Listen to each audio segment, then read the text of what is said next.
आज के पैगाम का उन्वान है सलीब हमारा फख्र है।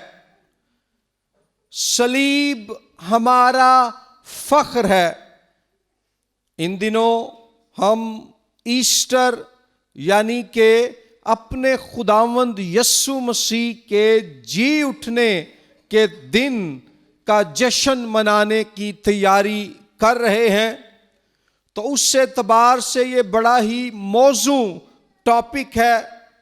मेरे साथ कलामे मुकद्दस में से खोलिए हजरत पौलुस रसूल की मार्फत लिखा गया गलतियों की कलीसिया के नाम का खत, बाब नंबर 6 और आयत नंबर 14 ता आयत नंबर 16 तक हम पढ़ेंगे। गलतियों 6:14 ता 16 और उसके बाद एक और इक्तबास मैं आप के साथ मिलकर पढ़ना चाहूँगा। पहला कुरिन्थियों पहला बाब और 23वीं आयत। पहले हम गलतियों वाला हवाला पढ़ेंगे। लिखा है गलतियों 6:14 से, लेकिन खुदा ना करे कि मैं किसी चीज पर फख्र करूं सिवा अपने खुदावंद यस्सु मसीह की सलीब के, जिससे दुनिया मेरे एतबार से मसलूब हुई और मैं दुनिया के एतबार से, क्योंकि ना खतना कुछ चीज है ना मख्तूनी, बल्कि नए सिरे से मखलूक होना।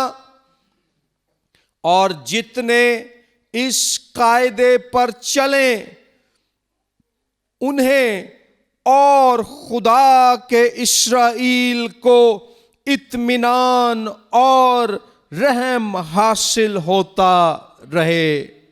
आमीन। पहला कुरिन्थियों 1:23 में यूं लिखा है, बल्कि हम 22वीं आयत से पढ़ेंगे। पहला कुरिन्थियों पहले बाब की 22वीं आयत से, चुनांचे यहूदी निशान चाहते हैं और यूनानी हिकमत तलाश करते हैं, मगर हम उस मसीह मसलूब की मुनादी करते हैं जो यहूदियों के नजदीक ठोकर और गैर कौमों के नजदीक बेवकूफी है। लेकिन जो बुलाए हुए हैं, यहूदी हों या यूनानी, उनके नजदीक मसीह खुदा की कुदरत और खुदा की हिकमत है। आमीन। सलीब मेरा फख्र है। खुदा ना करे कि मैं किसी चीज पर फख्र करूं सिवा अपने खुदावंद यस्सु मसीह की सलीब के। ये आयत 20वीं सदी के मशहूर तरीन, नामवर तरीन और बाअसर तरीन मुबश्शर इवेंजलिस्ट बिली ग्राहम की पसंदीदा तरीन आयात में से एक थी। खुदा ने बिली ग्राहम को ये एजाज बख्शा कि 20वीं सदी में उसने मसीहियत की तारीख में किसी भी इंसान से बढ़कर दुनिया के लोगों को करोड़ों की तादाद में पूरी दुनिया में लोगों को खुदावंद यीशु मसीह की सलीब की खुशखबरी सुनाई। बिली ग्राहम एक जबरदस्त मुबश्शिर था, जिसकी मुनादी के वसीले से बहुत बड़ी तादाद में लोग खुदावंद यीशु मसीह पर ईमान लाए। वो बताता है कि जब उसकी खिदमत के इब्तदाई साल थे तो एक दफा उसने कलाम सुनाते हुए बड़े ही जज्बे और जोश से किताबे मुकद्दस की मुनादी की, खुदावंद यीशु मसीह की इंजील का ऐलान किया, मगर उसको लोगों की तरफ से कलाम का मुस्बत रिस्पॉन्स ना मिला। लोगों ने आगे से कलाम को कबूल उस तरह से ना किया जैसे बिली ग्राहम तवक्को करता था। उसने अपने एक दोस्त से पूछा, आज क्या हुआ है कि लोगों ने इतना हौसला अफजा जवाब नहीं दिया। उसके दोस्त ने उसे बताया, बिली, तुम्हारे सारे पैगाम में कहीं भी खुदावंद यीशु मसीह की सलीब का जिक्र नहीं था। उस दिन से बिली ग्राहम ने तहैया कर लिया कि वो किसी भी मौजू पर कलाम सुनाए, उसमें वो मसीह मसलूब की सलीब का जिक्र जरूर करेगा। और उसने इस आयत को अपनी जिंदगी का मोटो बना लिया कि खुदा ना करे कि मैं किसी चीज पर फख्र करूं सिवा अपने खुदावंद यीशु मसीह की सलीब के। और सारी जिंदगी वो खुदावंद यीशु मसीह की सलीब की मुनादी करता रहा। लेकिन आप हैरान होंगे कि आज जिस सलीब पर हम फख्र करते हैं, जिस सलीब पर बिली ग्राहम फख्र करता था और जिस सलीब पर इस इक्तबास के मुताबिक मुकद्दस पौलुस रसूल को फख्र था, पहली सदी में जब गलतियों के नाम का खत लिखा जा रहा था, जब कुरिन्थियों के नाम का खत लिखा जा रहा था, उस वक्त दुनिया के लोगों की नजर में सलीब फख्र, इज्जत, नजात, मोहब्बत और जिंदगी का निशान नहीं थी। सलीब मौत की सजा देने का एक ऐसा तरीका था जिसे वहशियों ने इजाद किया था और बाद में उस जमाने की सुपर पावर रूमी सल्तनत ने इसे अपने कानून में शामिल कर लिया और रूमी लोग उन मर्दों को सलीब देते जो रूमी हुकूमत से बागी हो जाते या जो खूनी और कातिल होते। एक मौका पर उन्होंने एक वक्त में 2000 आदमियों को सलीब पर लटका दिया ताकि सल्तनत रोम के दुश्मनों तक और बागियों तक ये पैगाम चला जाए कि रूमी सल्तनत की ताकत का मुकाबला और इसकी मुखालफत करने वालों का अंजाम क्या होगा। सलीब की सजा रूमियों के नजदीक और उस जमाने के लोगों के नजदीक इस कदर जालिमाना, कराहियत अंगेज और घिन से भरी हुई सजा थी कि रूमियों ने कानून पास किया था कि कभी किसी रूमी शहरी को सलीब के जरिए से मौत नहीं दी जाएगी, सिवाय उस सूरत में अगर उसने इंतहाई गद्दारी का जुर्म किया हो। सिसरो एक रूमी दानिश्वर और आलिम था। अगर आप उसकी तकरीरें पढ़ें तो वो बयान करता है कि सलीब की सजा बहुत ज्यादा इंतहाई जालिमाना सजा है। ये एक ऐसी सजा है जिससे कराहियत और घिन आती है। फिर वो बताता है कि किसी रूमी शहरी को बांधना जुर्म है, उसको कोड़े लगाना गुस्ताखी है और उसको कत्ल कर देना खून की सजा का मुर्तकिब होना है। लेकिन उसको मसलूब करना, वो कहता है मेरे पास अल्फाज ही नहीं है कि मैं बयान कर सकूं या सोच सकूं कि कभी कोई रूमी शहरी मसलूब हो।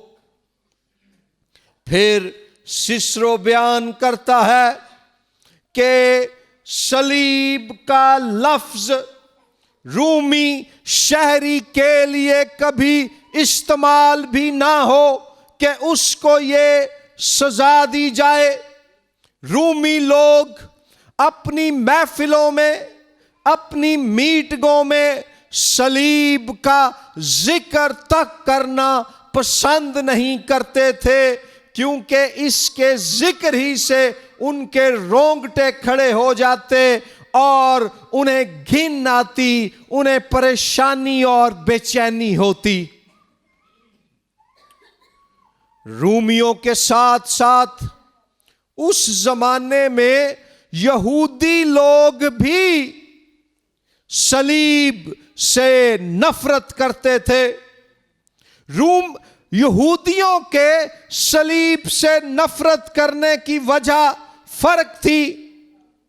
मेरे साथ देखिए इस्तिस्ना की किताब बाब नंबर 21 और आयत नंबर 23।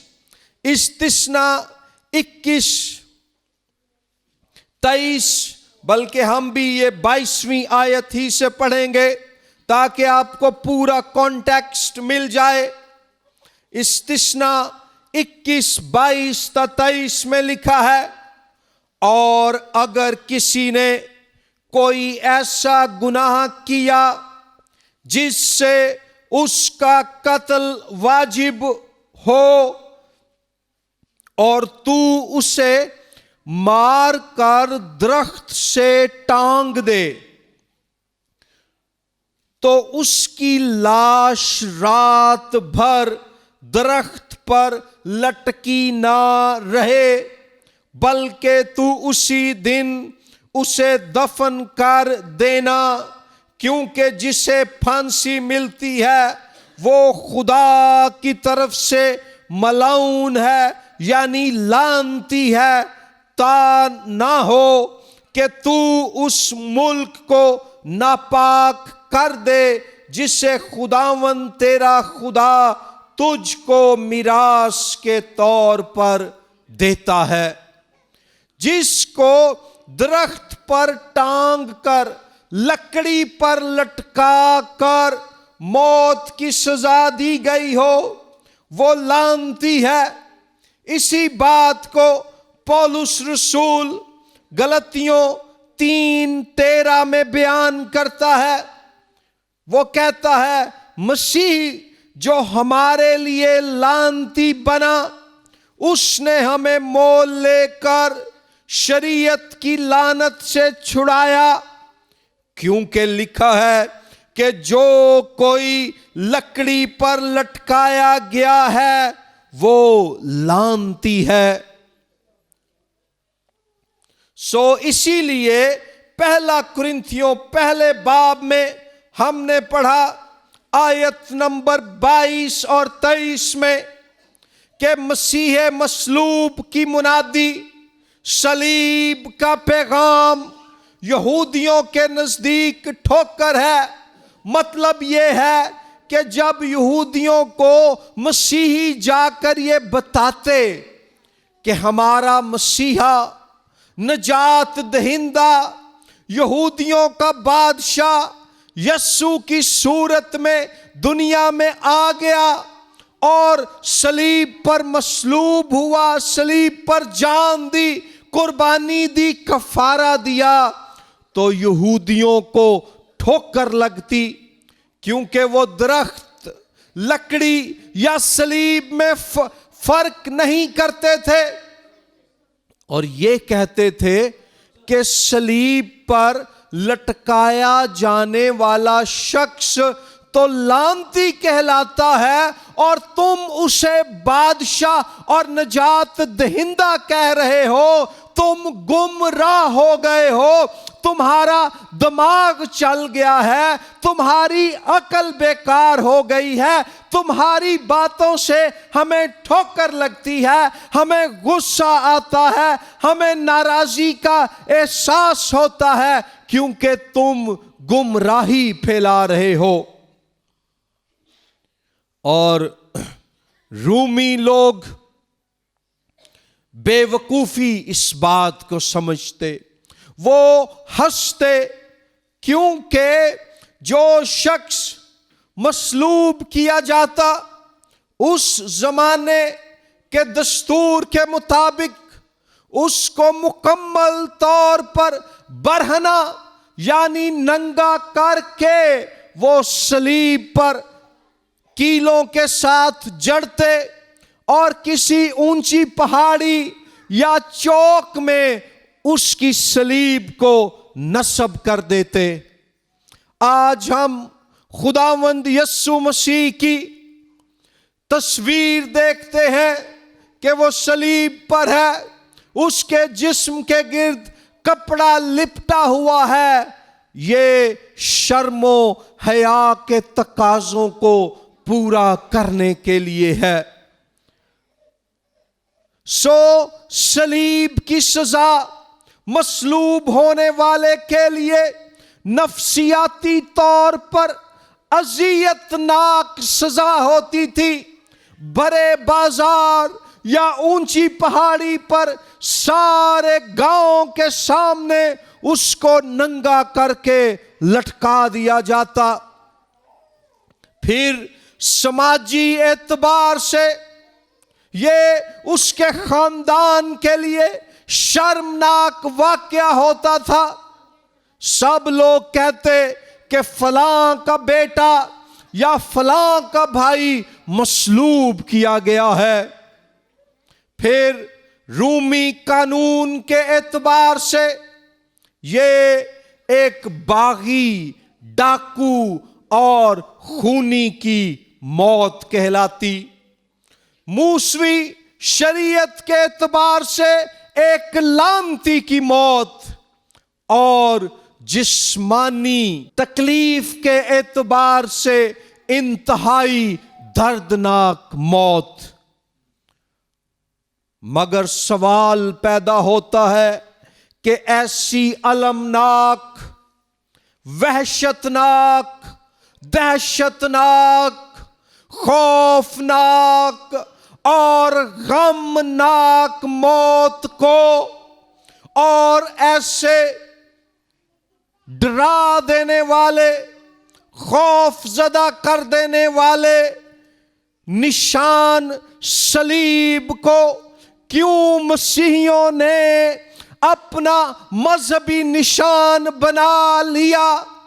क्यों वो सलीब जिससे रूमी कराहियत करते थे, नफरत करते थे और यहूदी उसको लानत का निशान समझते थे, मसीहियों ने कहा ये हमारे फख्र का वसीला है। आखिर क्यों? इसका सबब ये है कि मेरी बहनों, मेरे भाइयों, वो सलीब जो इस दुनिया के लिए दहशत का निशान थी, खुदावंद यीशु मसीह ने उस सलीब पर कौम इस्राएल और दुनिया की तमाम कौमों, यहूदियों, मुसलमानों, हिंदुओं, सिखों, पारसियों, दहरियों और शक्की मिजाजों, लुटेरों, अच्छे लोगों, बुरे लोगों, गरीबों, अमीरों, गोरों, कालों, सब के लिए उस सलीब पर अपनी जान की कुर्बानी देकर, तमाम बनीनो इंसान के गुनाहों का कफारा देकर यीशु मसीह ने इस सलीब को, जो दहशत का निशान थी, खुदा की मोहब्बत का निशान बना डाला।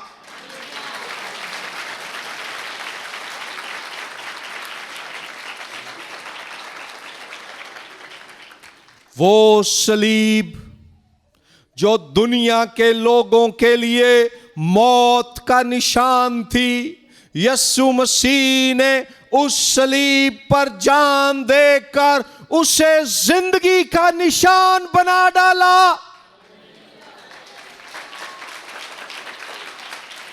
वो सलीब जो दुनिया के लोगों के लिए खौफ का निशान थी, उस पर अपनी जान की कुर्बानी देकर खुदावंद यीशु मसीह ने उसे हमारे लिए दिलेरी और एतमाद का निशान बना डाला कि अब मसीह मसलूब के नाम में हम दिलेरी और एतमाद से, उसके खून के सबब से पाक खुदा के फजल के तख्त के सामने आ सकते हैं।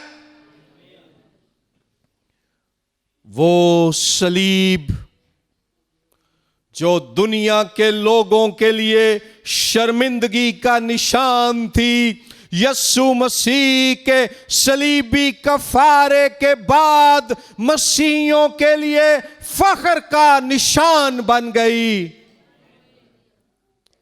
आज हम अपने चर्चिस की बिल्डिंगों पर ऊंची सलीबें लगाते हैं, हम अपने गलों में सलीब के लॉकेट पहनते हैं, हमारी बाइबलों पर, हमारे बुक मार्क्स पर सलीब का निशान बना होता है, लोग टी शर्ट्स पर सलीब का निशान बनाते हैं। पहली सदी में ये तसव्वुर करना भी मुमकिन नहीं था। जे कोई इंज करदा ते लोकी समझ दे ए पागल हो गया है, इनू की हो गया है। इमेजिन करें कि आज आप में से कोई अपने घर के दरवाजे या घर की दीवार पर फांसी का जो फंदा है ना, उसकी तस्वीर लगा दे। लोग कहेंगे तुसी मौत दी तस्वीर अपने घर चला देती है। ऐसे ही पहली सदी में सलीब मौत का निशान थी, मगर खुशखबरी ये है कि खुदावंद यीशु मसीह ने सलीब पर अपने ऊपर मौत लेकर आपके लिए जिंदगी का दरवाजा खोल दिया।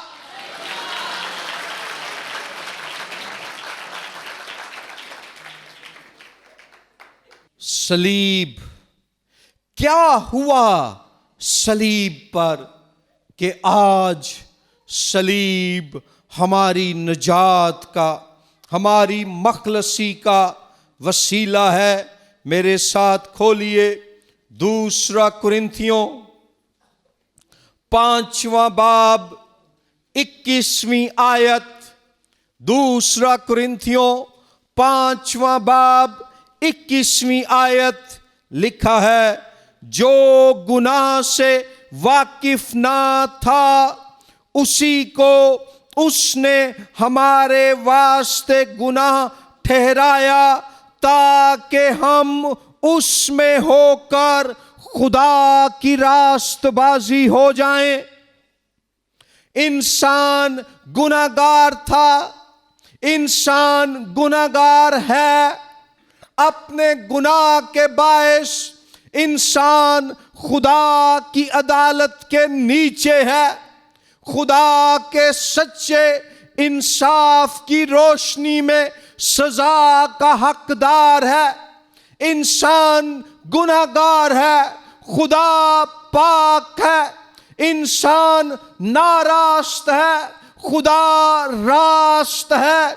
लेकिन सलीब की कुदरत, सलीब का मुकाशफा और सलीब का पैगाम यह है कि पाक खुदा हमारे खुदावंद यीशु मसीह की सूरत में इंसान बना और हमारी खातिर नेकी, पाकीज़गी और रास्ती वाली वो जिंदगी जिया जो मैंने और आपने जीनी थी, और सलीब पर हमारी खातिर उस मौत को अपने ऊपर लिया जो मुझ पर और आप पर आनी थी। यीशु मसीह सलीब पर खुदा बाप के हुजूर हमारी खातिर कुर्बानी और कफारा देते हुए गुनाह ठहराया गया। जो पाक था वो गुनाह ठहरा दिया गया, ताकि हम जो गुनाहगार थे उसके कफारे के वसीले से पाक और रास्तबाज ठहरा दिए जाएं। सो सलीब पर तबादला हुआ है, एक्सचेंज हुई है। यीशु मसीह मेरी जगह सलीब पर लटक गया, गुनाह ठहरा, ताकि उसकी जगह मैं खुदा के हुजूर उसकी मानिंद रास्तबाज और पाक ठहर जाऊं।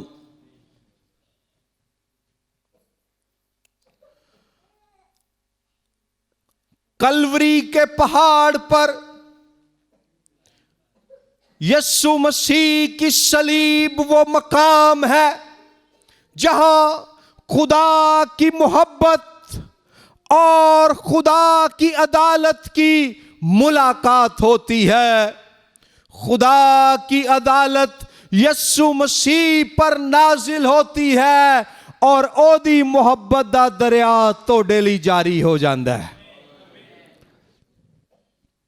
मसीह के सलीबी काम का पैगाम यह है कि उसकी सलीब पर हमारी सारी बुराइयां खुदा बाप ने उसके खाते में, यीशु के खाते में डाल दी, और यीशु मसीह दियां सारियां नेकियां, ओदे सारे चंगे कम, ओदी सारी पाकीज़गी, ओदी सारी रास्तबाजी खुदा ने साडे अकाउंट च ट्रांसफर कर दी।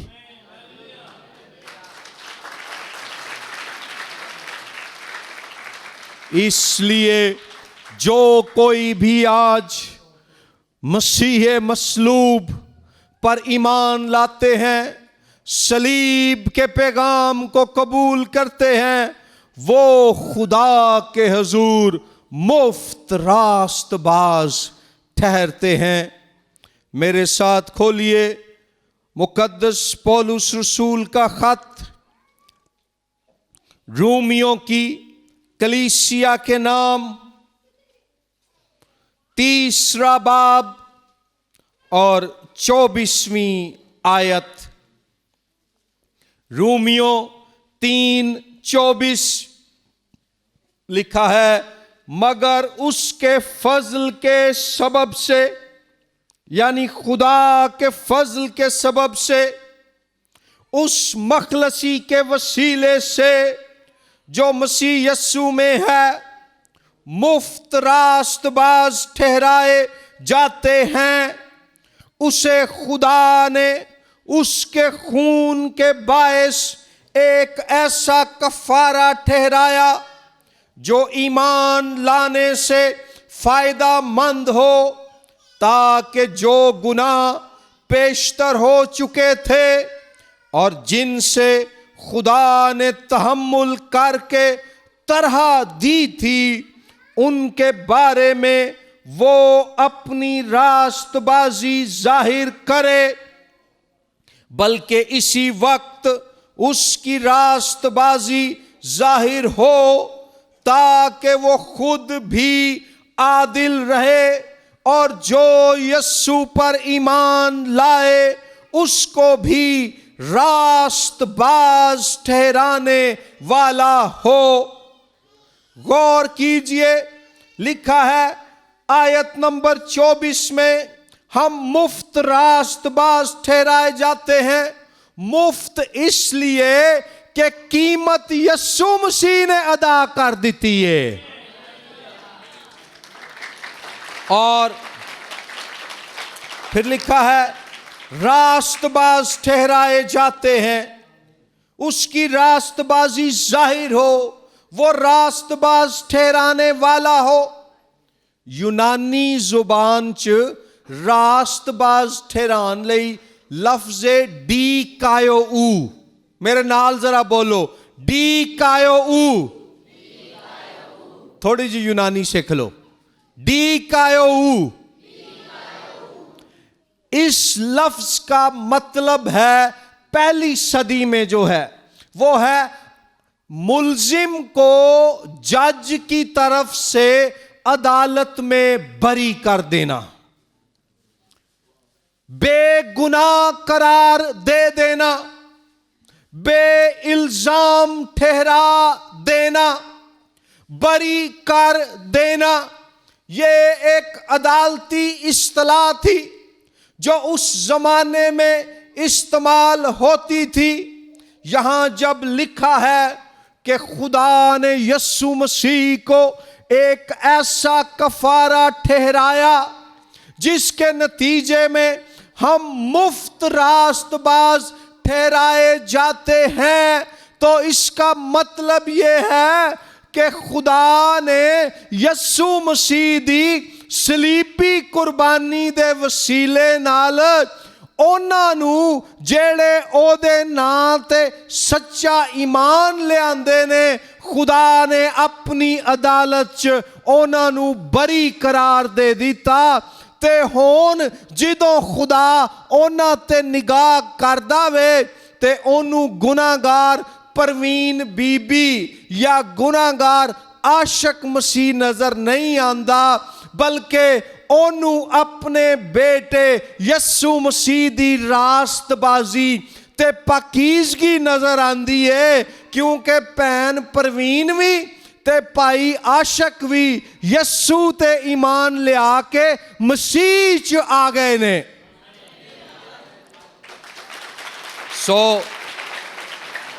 फिर हम क्यों ना यस्सु मसीह की सलीब पर फख्र करें। वो सलीब जिस पर बहाए गए खून और दिए गए कफारे के नतीजे में गुनाह से लथड़े हुए इंसान को, गुनाह आलूदा शख्स को जो गुनाह में गंदा है, गलीज है, बुराई में डूबा हुआ है, बदी में धंसा हुआ है, खुदा ऐसे पाक और साफ कर देता है कि जैसे इसने कभी कोई गुनाह किया ही नहीं है। इसलिए सलीब हमारा फख्र है और इसमें हमारे दिलों को तसल्ली और उम्मीद देने वाली बात यह देखें कि खुदा जिसके खिलाफ हमने गुनाह किया वो खुद कफारा देने आ गया। खालिक ने अपने हथ नाल बनाई हुई मखलूक दे हथों मौत बर्दाश्त की थी। एक बादशाह था, उसका एक बेटा था और उसके बेटे ने मुल्क का कानून तोड़ दिया। जब पुलिस ने गिरफ्तार किया तो वो घबरा गए कि ये तो बादशाह का बेटा है। लेकिन बादशाह ने कहा इसे अदालत में पेश किया जाए और बादशाह ने सारी कार्रवाई सुनने के बाद ऐलान किया कि इसको 100 कोड़ों की सजा दी जाएगी। उसके सारे दरबारी और सुनने वाले हैरान हो गए कि इस लड़के को बादशाह अपने बेटे को कोड़े लगवाएगा। जब वो उस लड़के को बांध कर लेकर गए और उसको कोड़े मारने लगे तो बादशाह ने उनसे कहा रुक जाओ। वो रुक गए तो कईयों ने दिल में सोचा हुण अपने पुत्र दी वारी आई है ना ते सारा इंसाफ हवा च उड़ गया। बादशाह वहां आया, उसने अपना शाही चोगा उतारा, अपनी कमीज उतारी और अपनी नंगी कमर के साथ उन सिपाहियों के आगे झुक गया और उसने कहा मेरे बेटे की जगह मुझे कोड़े मारो, मैं इसकी सजा अपने ऊपर लूंगा ताकि मेरे मुल्क का अदल इंसाफ वो भी पूरा हो, उसके तकाजे भी मुकम्मल हो और मेरे बेटे के लिए मेरी मोहब्बत पर कोई हर्फ भी ना आए।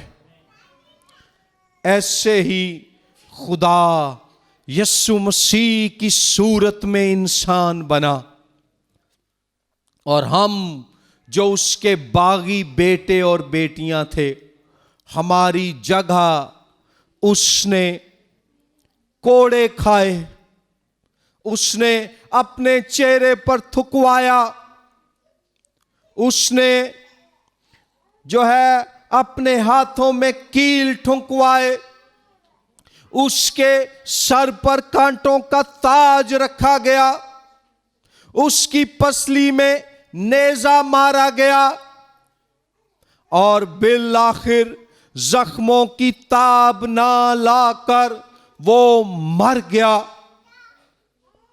लोगों ने समझा उसके मिशन और काम का एंड हो गया है।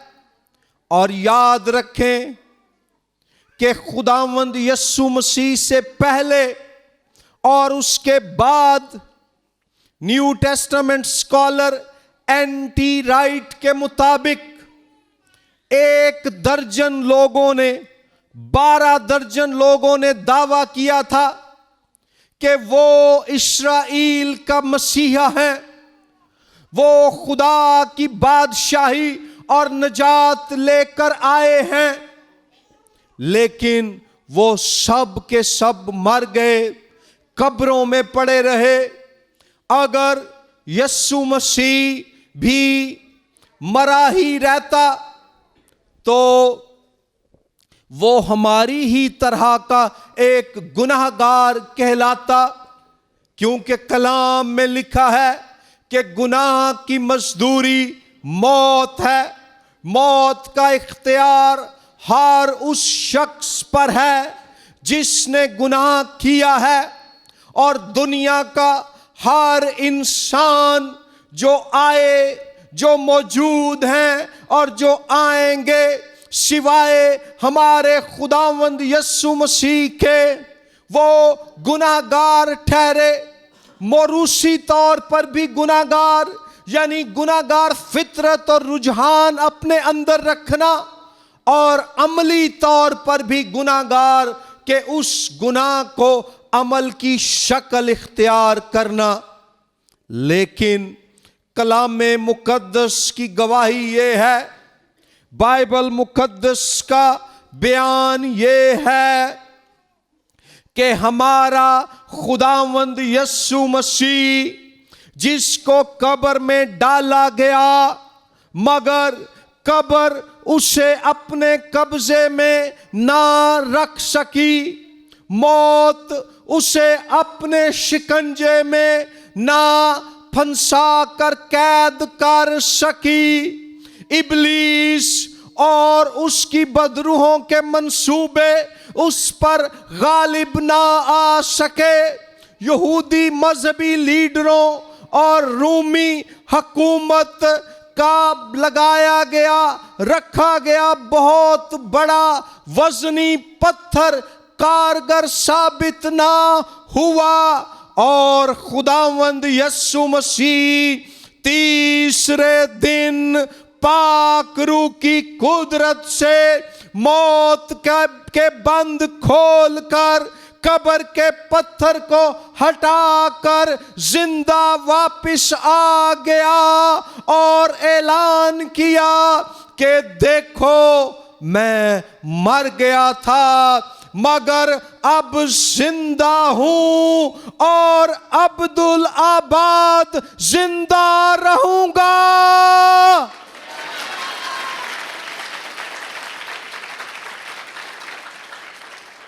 उसका जी उठना इस बात का सबूत है कि हमारा कफारा खुदा के हुजूर मकबूल ठहरा है, और अब जो बहन, जो भाई अपने गुनाहों से तौबा करके उसके नाम पर ईमान लाएंगे, उसके कफारे के वसीले से निजात और हमेशा की जिंदगी पा जाएंगे। खुदावंद आप सबको आज के कलाम के वसीले से बड़ी बरकत दे।